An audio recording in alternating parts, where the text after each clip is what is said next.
This is show 24 of the Cloth Diaper Podcast. On today's show, we are talking about the Great Cloth Diaper Change, otherwise known as the GCDC.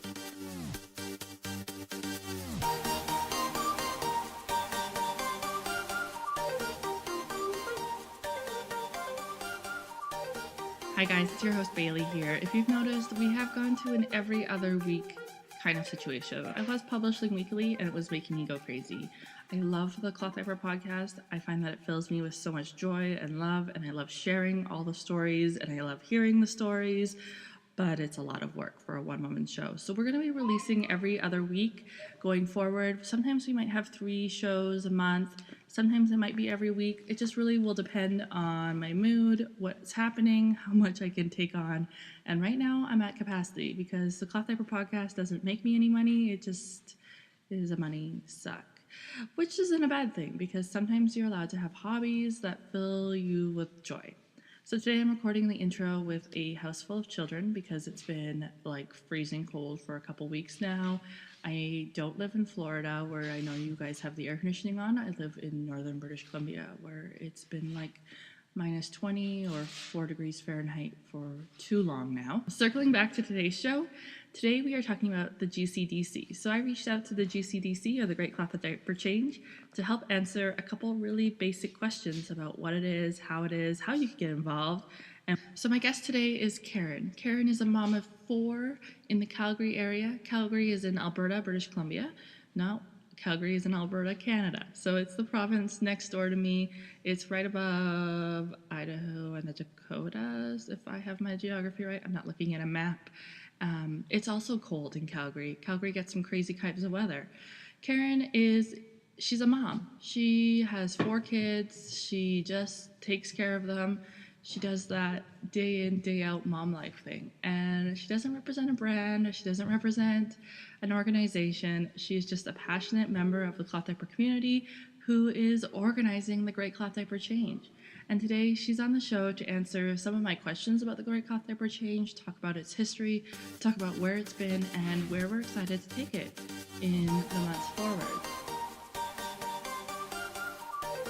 And I've been doing the event since the beginning. Since 2011, I have hosted an event in the area. But in 2017, the RDA closed down, or we're in the process of closing down, and had to give up the event. And so they were looking for an organization, hopefully, but someone to take it on. I was one of a handful of past hosts that had stepped up to say, we will do whatever we can to keep it going. And they approached me to completely take it over. And now I have a lovely group of mamas that help me. There's one in Mexico and one in the United States, and me. We are the bulk of it, but there are multiple we have a private Facebook group. Once you are a registered host, there are multiple past hosts in there. And so we've got lots of knowledge with us, but no driving organization behind the thing anymore. It's just all of us volunteer mummies. What is the Great Cloth Diaper Change if nobody's ever heard of it? Okay. And today's the first time they've heard of it. Sure. I've seen this question on the internet in Facebook groups, and Yes. I don't actually know how to answer it. So help me out, Karen. The Great Cloth Diaper Change, it was started, I'll start kind of back at the basics. In 2011, a woman named Judy Agard, I believe that's the way you pronounce it, of the United States, she's an owner of a company called Tiny Tots Diaper Service, I believe. And they're still in business, right?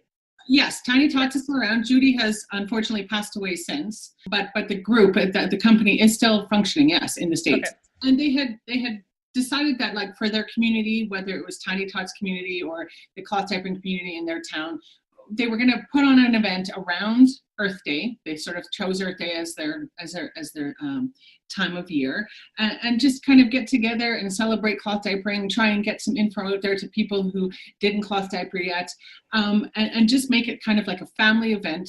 Yes, celebrating Earth Day, but promoting cloth diapering.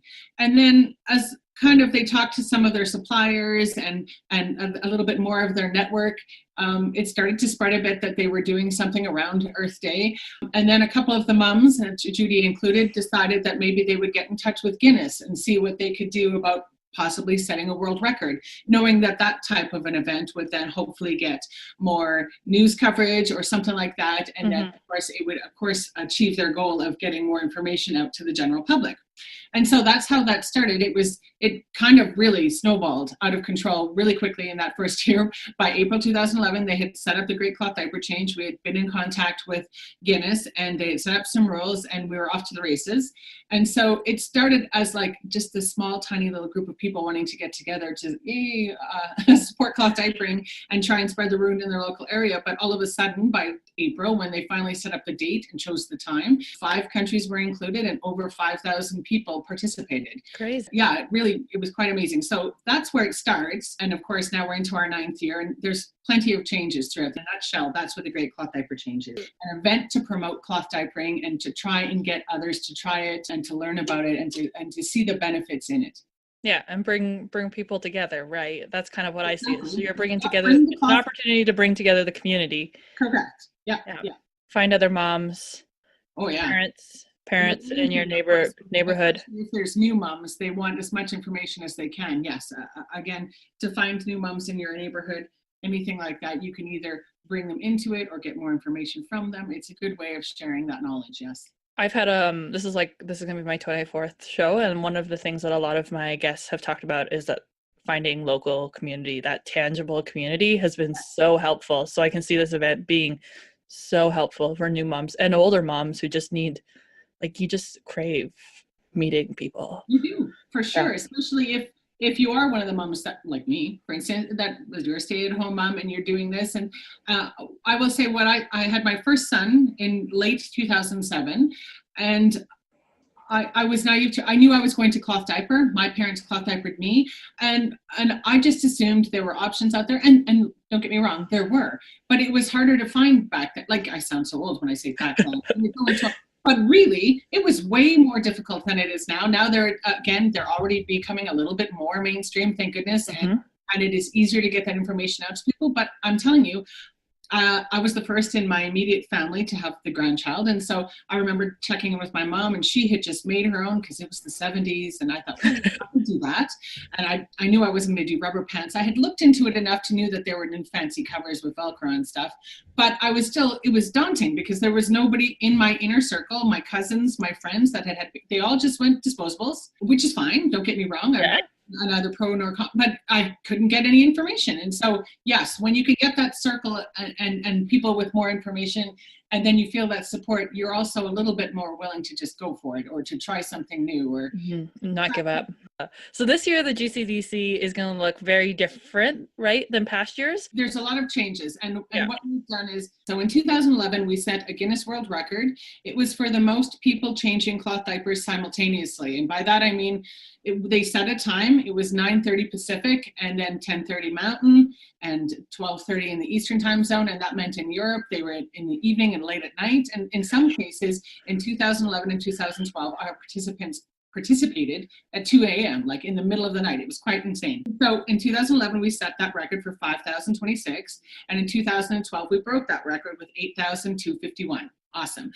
In 2013, to be more inclusive, we talked to them about what we could do. And they had a record called an event. It's called What Happens in 24 Hours. And then it just pertains to whoever. So in 2013, we set a new record for most people changing cloth diapers in 24 hours at the same time. And so they set a time for us, which I believe was 10:30 a.m. And everybody did the change at 10:30 a.m. in their time zone. So it started in Australia, obviously, and then worked its way through Europe and Africa and over here to the Americas. And everybody just started their event, boom, at 10:30. And then that record was set, and that's what we broke in 2014. Our standing record is 8,459 changes at the same time in a 24-hour period. However, since Guinness has retired that record, and so we can no longer break it. I guess on one hand, the good point is it stands. It will never go away.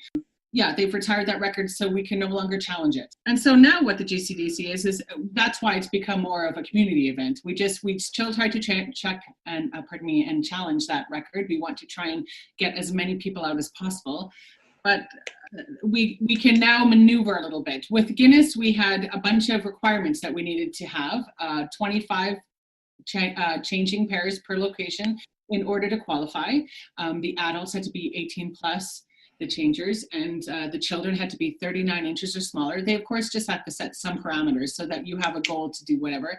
But that didn't always work. We had, of course, multiple events where there were some teen moms or the baby, like my kids were huge, man. They came out 21 inches. So like I'm thinking 39 inches. My kid was that tall at 18 months. So. Exactly. No, exactly. Like for some people. So of course you felt kind of bad because we would allow them to change their kids. And then we just kept a running total of unofficial totals too. That's another thing I can add is that in 2014, when we set our record, we also had, it was over 10,000 people actually. It was 10,029, I believe is the number. It is the largest gathering we've ever had to date. Even though the record stands at 8,459, that means that those locations counted made their 25, everybody was 18, every baby was 39 inches or smaller. We still happen to have another couple thousand people participate with us. They just had larger babies, or it was teen moms, or it was events 25 pairs or less. Yeah, like I don't think I could get 25 people together. No, exactly. And you never know, in the smaller towns, smaller communities, they still of course want to participate, but they might not have 25 babies to change. So it was kind of a good and a bad thing that we lost Guinness, because now we could focus more on being more inclusive. Bit by bit, each year it's changed a little bit. Each group, we let them try and be as inclusive as they want to be, if that makes sense. You could either follow the rules that we had set up, or you could do your own thing and let us know what you've done, sort of thing. But what changes in 2018 is it becomes a 2-day event. One of the things that we found, of course, from different regions all over the world, South America and stuff like that, is Saturday isn't a great day for them. They still work on Saturday, and some of them have religious commitments on Saturday and stuff like that. And so interesting. Yeah, of course, never having known that. Everybody chooses Saturday here because it's a weekend and we're all available, but lots of people still work there. And we chose a weekend, and we may expand it again someday if this works well, but we kind of always go back to our people. After the GCDC every year, there's a questionnaire that we send out, and we just kind of get the feedback from everyone so that it's sort of a very democracy, democracy at its best. So we find out what people think. And so this year, it's 2 days. It's April 27th and April 28th. You can choose either day, or you could do both. And we also are allowing them to choose their time. Again, with Guinness, we had a set time in the morning. But of course, again, in the hotter parts of the world, they don't want to be. A lot of them will choose to be outside, of course, because they can and it's free and stuff like that. But of course, it's already 35 degrees or something wherever they are. And so they wanted evening events or early morning events. And so now you get to choose your time.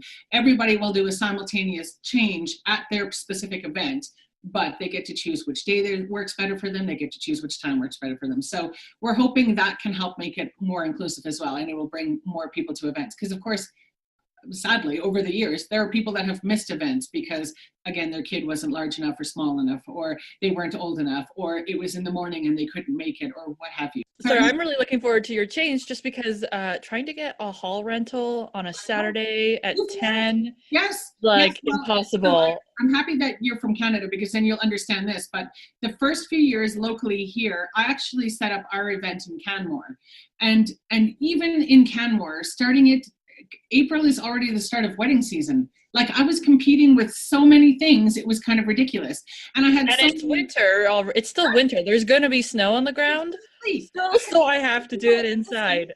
In the southern states, they would say to me, "Oh, it's all good. Just plan for a park outside." I'm like, "Are you crazy? 5 feet of snow." So they had to learn with me that we can't just do that. I will say this: it's kind of funny. One year we had crap weather. That was 2014, my last one in Canmore. But in 2011, it was 22 degrees. Yeah, it's hit or miss, right? Like, I can't plan it either way, because it could be 3 feet of snow, or it could be 40 degrees. If I wanted, so I haven't looked at it, but I've been thinking about it. If I wanted to host an event, anybody can host an event, right? That is true. Yeah. I don't have to have any type of qualification. Heavens no. No, I know it's daunting to some people, because of course they see the pictures, they hear about the other events. Large or small, we count them all. That's our little saying. We, again, not being connected to Guinness, all of the events will count. You do have to be registered, I will say that, because of course, moms, we need to have a registration so that we know to contact you, so that we know that we can add your number. So we want everybody to participate with us, but you can have a private event, at a park someplace, or in your day home if you run one and stuff like that. It can be more like a play date, and you're just hanging out, and then you have a simultaneous cloth diaper change, and you just get that information to us. You will still need to follow the basic rules that we need a before picture, we need an after picture, and we need one witness statement so that, not so that we're sure that they're all very truthful, Yeah. but we can't just take your word for it. We need somebody to corroborate your evidence. And so we just need one witness statement for events that are 25 pairs or less, and then 2 for 25 and over, 26 and over, I guess I should say. Anyone can register. Of course, if you've got a cloth company, if you've got something like that, if you're running a small business, it's great marketing for your business. It's kind of cool to, again, like the woman did in 2011, bring your community in, get more information about it out to other people that don't know. But there are also, of course, like I said, those people like me, crazy enough to hold the larger events and the hall and invite the world, and then it's still just a little bit more mayhem. I heavily rely on my lovely businesses that are in and around the Calgary area. We are lucky enough to have 4 or 5 active cloth diapering companies and businesses here, and they support me every year, thank God, because if not, I don't know, A, where I'd get the money, but B, where I'd get the people, and it really helps. Their promotion of the event is great. Calgary has you guys have a pretty hoppin' we do GCDC from what it took off quite well just with that. Yeah, that's awesome. Really, and it's a really supportive group. I'm very thankful and very lucky. If someone is planning to attend their very first GCDC this year, what should they know or expect? What would you tell somebody to help them maybe bridge their anxieties about showing up? Okay. Well, again, I guess the main thing is you need to stay informed somehow. If you have an event in your area that you're going to be going to, you just kind of need to follow along, whether they have an event page on Facebook or an Eventbrite thing, or if they have an email address, if it's a company on a website or something, because each event is similar in that they're going to do a simultaneous cloth diaper change, yes, but each event also differs in size, like I said. If it is just at a day home and you're quite comfortable with the people you're about to see, you're probably not going to be that intimidated by it. But yes, the larger events where you're going, there might be vendors there might be speakers. We have a Cloth 101 class at ours so that people can come and learn even more if they want to. We'll have a car seat technician, stuff like that.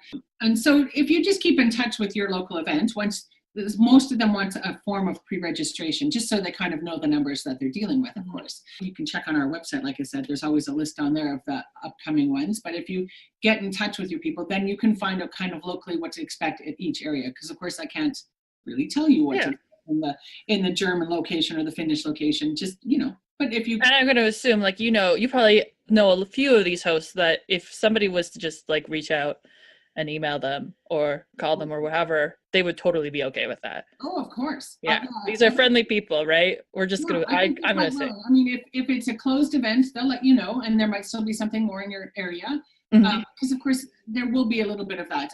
We don't publish the private location. The people who are having the smaller events, if they don't want theirs listed on their area because it's just going to be, for instance, their day home families, then we don't put that on the website because of course I don't need people pulling up to their house at 10 in the morning like, hey, we make sure to keep those ones private for them. But anything that's on the website, that's of course open and available to anyone that's in that area. Cool. And again, if you go on the website and you happen to see that there's nothing in your area, first, I tell people to be patient because it is still early. The event isn't until the end of April. And so every day I'm adding new events. All the time it's happening. But you could be the person that sets up the event in your area. Again, it doesn't need to be massive. It could just be something small in your home. So if you don't have one in your area, that's actually how it started for me in 2011 is I was patiently waiting because we do, like I say, have quite the little network here in Calgary. And I kept thinking, is this going to happen? And then I emailed one of them and she didn't have time. And the other person was 9 months pregnant. And I thought, okay, I can do this. That's something I can do. I can set this up. Sometimes that's exactly it. If there's something missing that you want, sometimes you just have to do it. Exactly. Yeah. I think so. Yeah. And it worked well here. Again, thankful for the support that. And I was thinking this is, if I do it, if I finally commit my fear of meeting new people and I do this, then I would just keep it small. Yes. Maybe in my home for the first year, connect, because I don't really feel like I know a lot of other cloth diaper moms. That's true. See who shows up this year and see if we can plan something awesome next year. That's definitely daunting because, of course, you just want to put that information out there and see. You might be surprised, though, because I remember thinking. That's true. When I was starting in Canmore, though that's kind of a crunchy place, but because all of a sudden I realized, oh, it's Easter weekend and we're going to be in Canmore. So I guess that's where I'll set it up. And I wonder if anyone out there does this. I also wondered if people would come, if that makes sense. And it blew my mind. We did it in Canmore from 2011 to 2015. And every year it was around 70% that came from Calgary.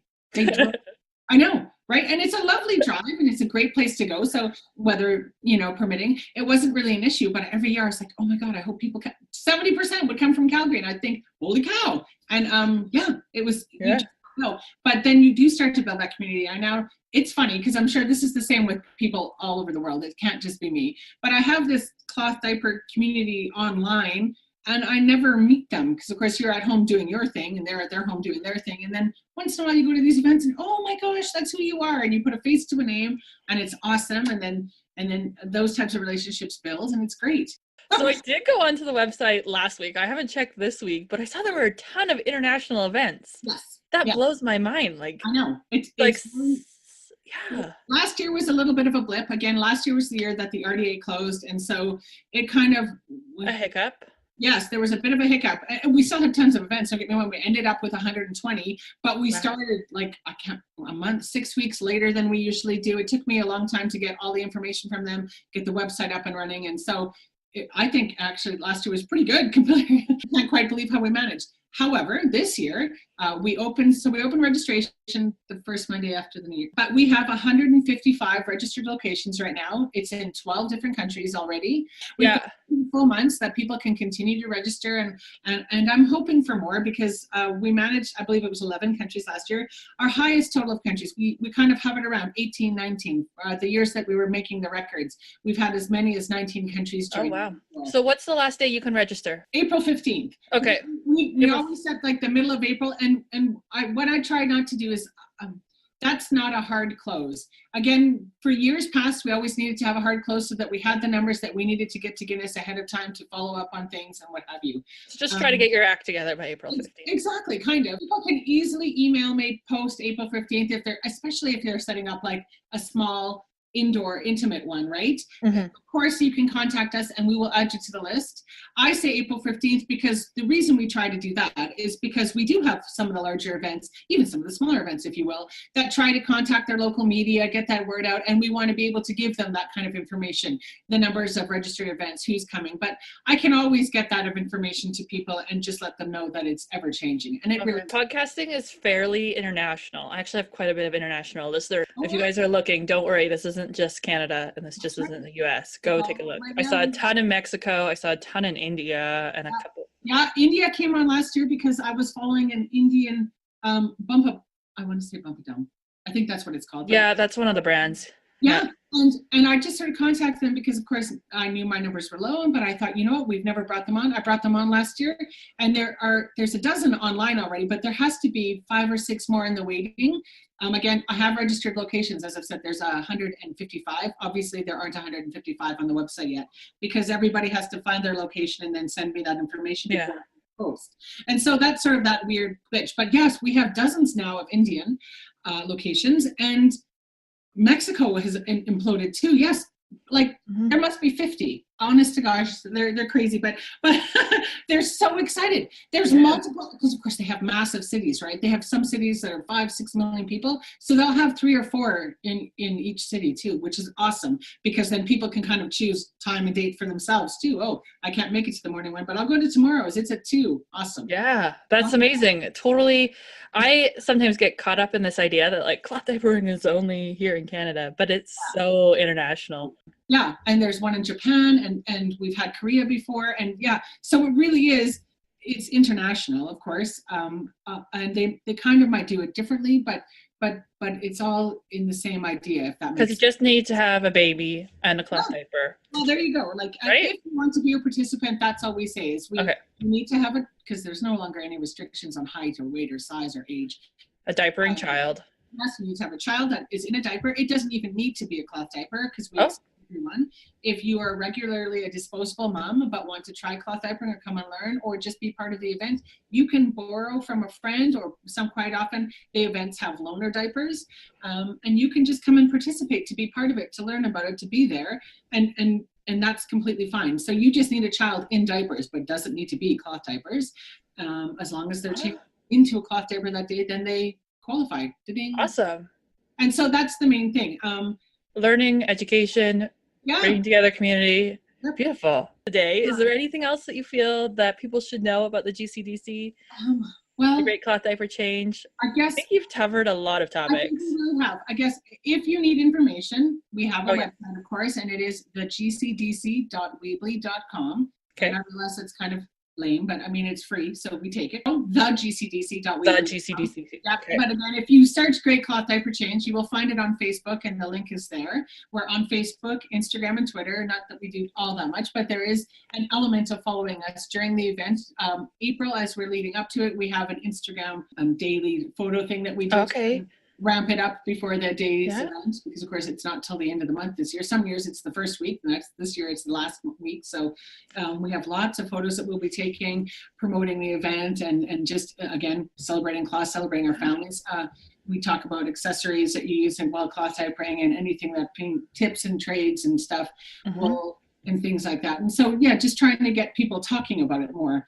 And it really is inclusive. Again, we want to include all sorts of families. Anyone that has a child in a diaper, you're welcome to come. And again, regardless of if you use cloth or not, I mean, seriously, that's not an issue. We want to explain to people that disposables, everybody uses them at some time. You know, you might want to just cloth at home because you feel more comfortable there, especially if you're a working parent and your day home or provider doesn't cover, because not everybody takes cloth, right?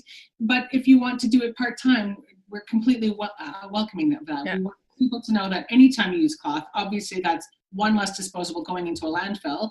And so that's why we're trying to promote the event as widely as we are, because of course, you know, it's 2019. We really, really, really need to get on it. Cloth diapering looks different for every family.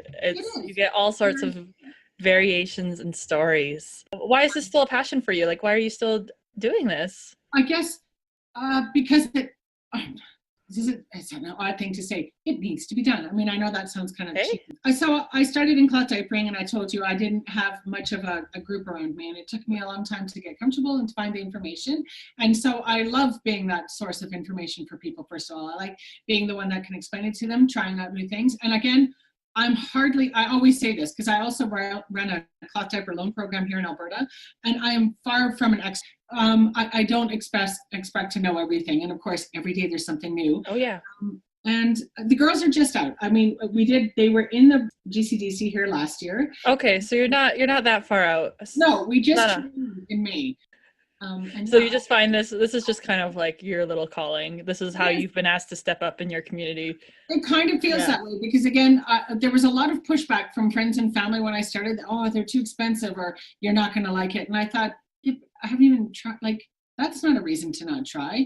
And so I remember trying it and thinking, this isn't that hard. And I know some people, I guess that's a weird way of putting it, but yeah, I guess this is a passion. Exactly. Like you said. That's you know what, that's fine. I feel like my kids are kind of like out of diapers. My mom keeps going, well, what are you gonna do, Bailey, when they finish? And it's like, well, sometimes it's okay to just have a calling, even if it's something you're not actively doing. Like, oh sure, people still need to be leaders in the community. It's true. And in fact, in a weird, like, can I just say, like this year, doing my local event, let alone the fact that I've now taken on the whole GCDC, but creating my own local event, it's intriguing to be able to do it without having to do the change. And it really doesn't add, but it is an extra element that at the day of the event, I'm the one doing the countdown and doing whatever. And then I race off the stage, get down into the pit, and I change my kid's diaper and then back up.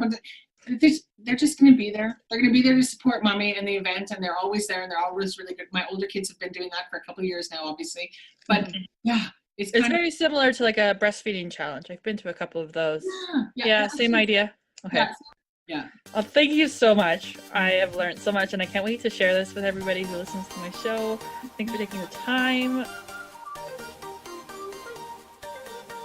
Karen just sent me an email that there's 178 pre-registered events in 14 countries for the GCDC.